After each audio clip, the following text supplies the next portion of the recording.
Hello, everyone. Welcome back to the Watercolor Scientist, where we approach watercolor like a science. We ask weird questions, we test our hypotheses, and we share our results with the world. Today's experiment is part of the hashtag Only3Pigments challenge by Dana Fay here on YouTube. And the question today is, if I could only pick 3 pigments for the rest of my life, which ones would I choose?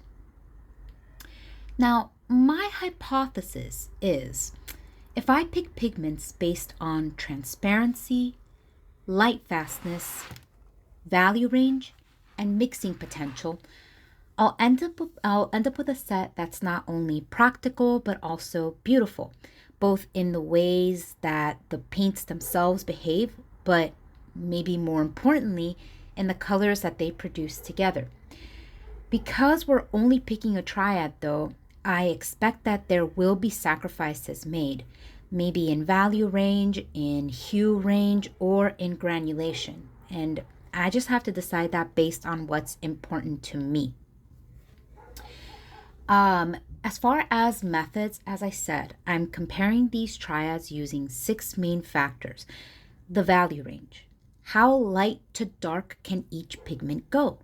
It's really nice to use pigments that go all the way from practically black to a very light color. Transparency, how well they layer and glaze. That may be important to some people and less important to others. I really like to layer and glaze, so this is somewhat important to me. Light fastness, because if I only have 3 colors, these colors, literally and figuratively, are gonna last me forever. Mixing potential, how easily they make a good brown or a good black. Brown and black are kind of essential mixes, and if the triad that I pick can't make it, it's not gonna work for me. Aesthetic appreciation, how much I actually enjoy the pigments themselves.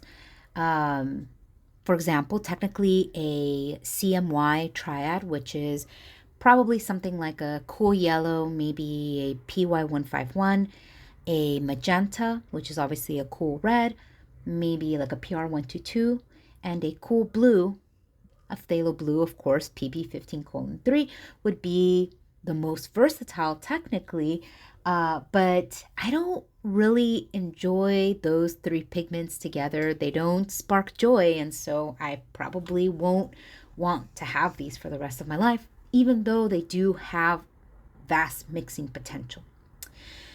And finally, range of appearance. How a single pigment can look very different depending on how it's formulated. For example, you'll see later PR101 can range from a yellow brown to a dark violet brown. But I will admit that this is a little cheeky because I think the intent of the challenge is to pick just 3 single pigment paints. So I'm not going to just pick a pigment that has a lot of different, there's a chameleon in that sense that has a lot of different faces. I'm gonna stick with just 3 single pigment paints. So I had 2 triads in mind almost immediately because they are part of my personal, what I call my moody limited palette. Triad 1 is this. PY150, in this case, Nicolazo Yellow by Da Vinci. PR179, in this case, Permanent Matter Deep by My Mary Blue. And PB60, which is Indian Throne Blue, in this case, by Daniel Smith. But the second triad that I am considering is this one. Yellow Ochre, PY42 by Royal Talons Van Gogh. Indian Red, PR101 by Da Vinci. And French Ultramarine Blue, PB29, in this case by Camel Kikuyu Camlin paints. And so, as far as results and examination. The reason why I have these two triads kind of as my finalists is because I love opaque, granulating, earthy paints. But generally, I prefer to work with transparent paints because they layer much more easily, the mixes are much cleaner, and I just find them personally more fun to work with. So just to look at each pigment on its own to see its attributes and why you might want to pick one of these for your hashtag only 3 pigments challenge. So I picked Nicolazo Yellow by Da Vinci. Nicolazo Yellow is a wonderfully transparent, light, fast, warm yellow. What I like about it is that, specifically with Da Vinci's version, is it can get almost like dark brown in its mass tone, but not every PY150 works like that. You can see that Indian Yellow by White Knights, which is PY150, and Aureolin by Rembrandt, Royal Talens Rembrandt, along with, well, I can't find it right now, of course, but along with Aureolin by Rosa Gallery, both of those are not, they don't have that value range. So you gotta pick the right brand of the pigment that you're choosing, if that makes sense. But you can see, for example, for Nicolazo Yellow by M. Graham, or even Michael Harding's New Gamboge, which is of course also PY150. They are this glowing, dark brown to this beautiful shining yellow, and they have a really good value range. And of course, these are all, like I said, transparent and light fast.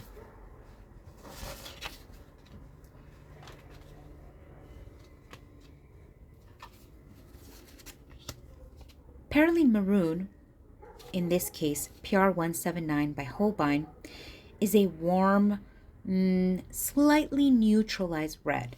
Oftentimes, this can range almost into the brown territory. It is an extremely light, fast paint. It is usually non-granulating, but I have a couple of examples where it definitely is granulating. And it is one of my favorites. Oh, and I apologize, I got a little bit mixed up. The one that I ended up choosing is Permanent Matter Deep by My Mary. And I chose it because if you look at the mass tone, it has a nearly black mass tone, but it tints out to this beautiful, this pigment is just magical, honestly. It tints out to a very, you couldn't call it rosy, you can't really call it crimson. It's just, wow. I mean, I have no words for it. And this one in particular is non-granulating. But again, this paint is also somewhat of a chameleon because you can see that M. Graham's Maroon Perylene, which of course is PR179 as well, has a great value range as well. But this one, along with Perylene Maroon by Holbein, definitely has some aspect of granulation to it. So, it's, some of these can be not totally smooth. And as well, if you look at Venice Purple by White Knights, you can see that this one is super smooth, super non-granulating, but the value range is not as it is in these other paints. So, long story to say that it really depends on which brand you end up choosing. And then finally, the blue that I chose, which is PB60. PB60 is an extremely light, fast, warm blue. It is non-granulating. It is desaturated, as a lot of cool blues tend to be.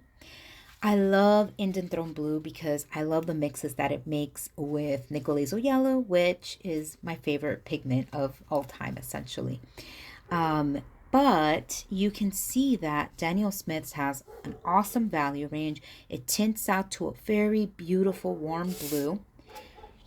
But if you look at Indanthrone Blue by Core, it gets even darker in mass tone, which is just so lovely and exciting to see.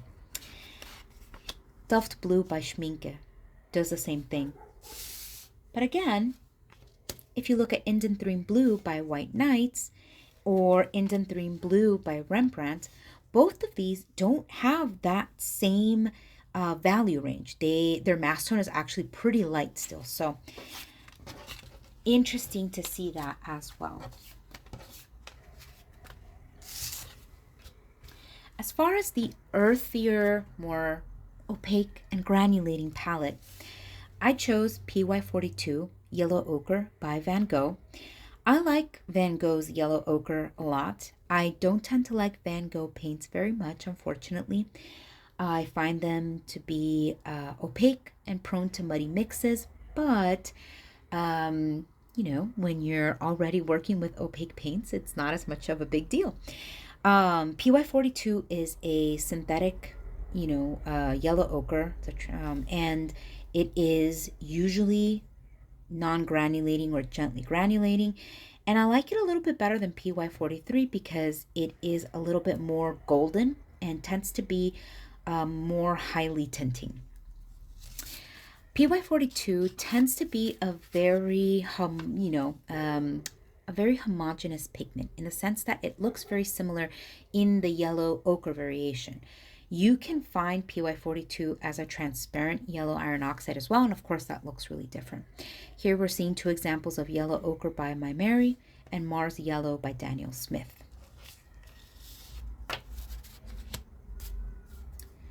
For the red, I chose Indian Red by Da Vinci. Of course, this is PR 101.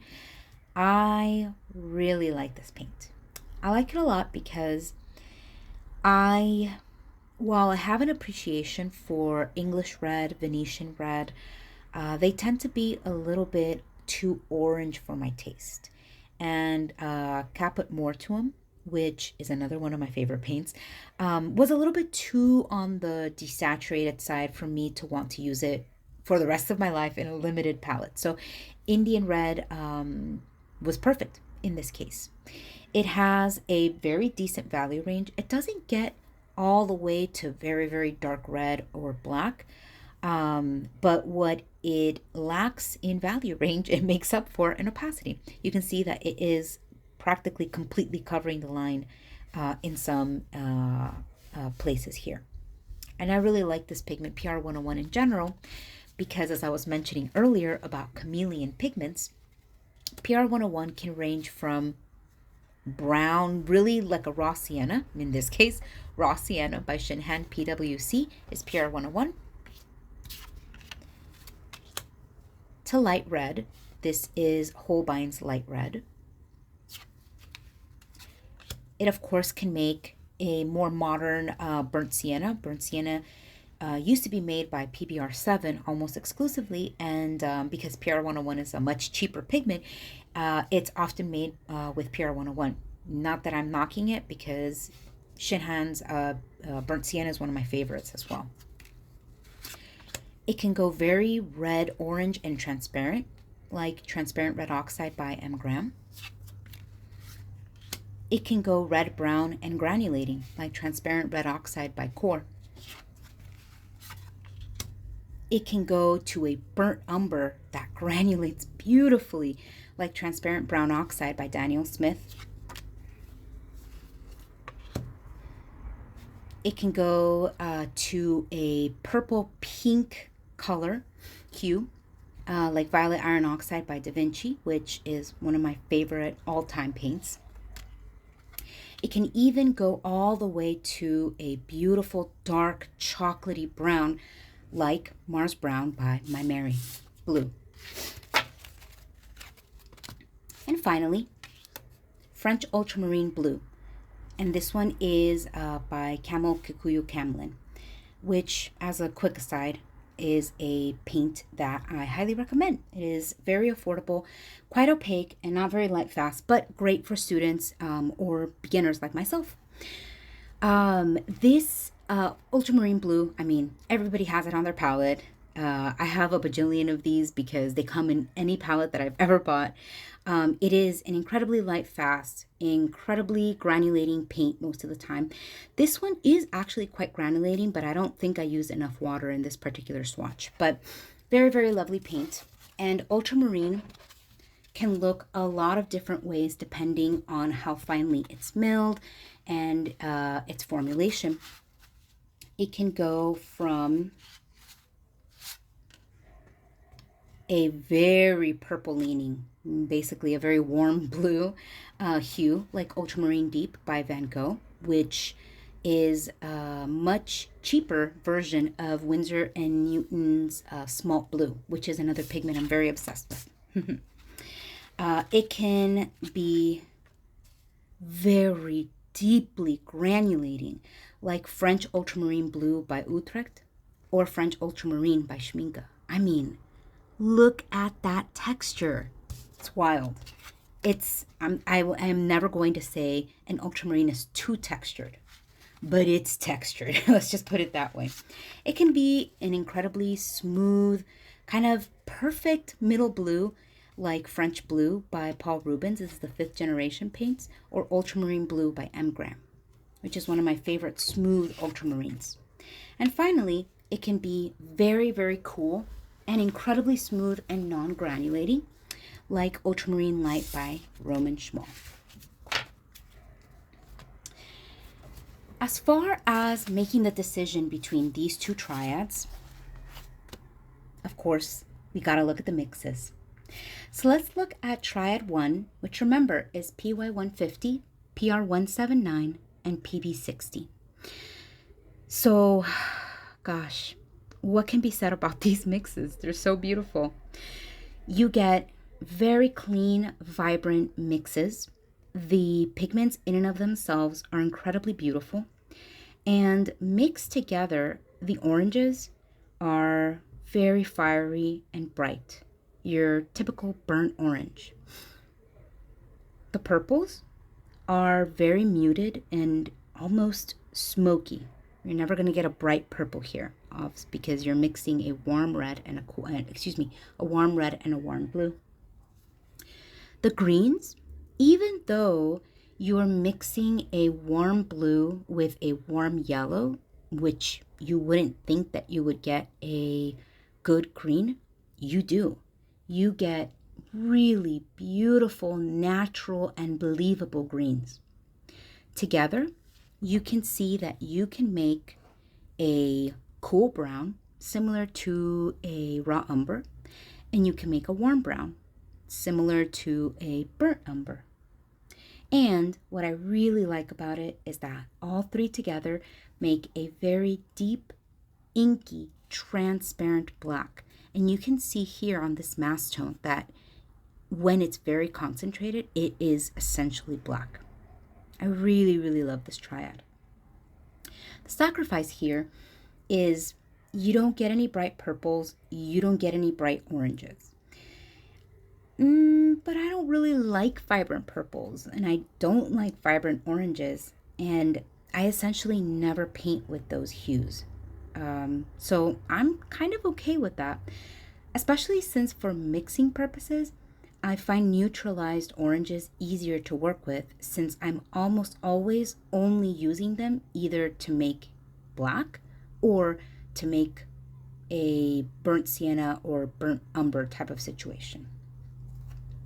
As far as the second triad, which remember is PY42, PR101, the Indian red version, and PB29. So this one, gosh, equally as beautiful. It's earthy, it's granulating, and it's full of texture. The mixes separate beautifully, perfect for landscapes, perfect for natural subjects. You can see that you can never really make a true orange, but because neither yellow ochre nor Indian red are particularly granulating, you do get pretty smooth mixes. But as soon as you introduce ultramarine blue, it is wildly granulating. So you never really get a smooth, homogeneous mix. That's not a bad thing. It's just the way that these paints work. Because of this, though, you also never really get a very good purple. You were never going to get a good purple anyway because you're mixing a warm red and a warm blue. But because the mix is not homogeneous, you don't really get a very good purple at all. The greens are beautiful, but again, because ultramarine blue is so granulating, you don't really get a green. You get a yellow and a blue kind of mixed together, and it's not homogeneous, if that makes sense. So you can see that it makes a very beautiful warm brown and a very nice cool brown, although again, it suffers from, unfortunately, it suffers from being a non-homogeneous mix, but very, very beautiful. And when I try to make a black, unfortunately, it's impossible. This is as close as I could get, and because of the French ultramarine, it granulates out.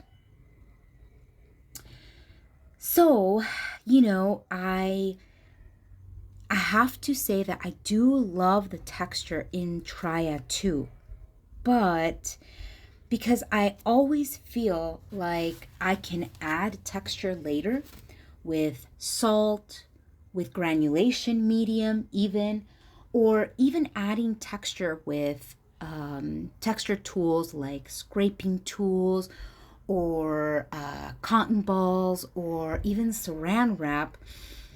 I think I'd rather have the smoother transparency and the rich blacks that Triad 1 makes. So, in conclusion, while I adore opaque, granulating, earthy paints, if I could only have 3 pigments or maybe 3 single pigment paints, I'd pick transparent ones for their versatility in mixing and in glazing. So, Triad 1 wins. PY 150, PR 179, and PB 60.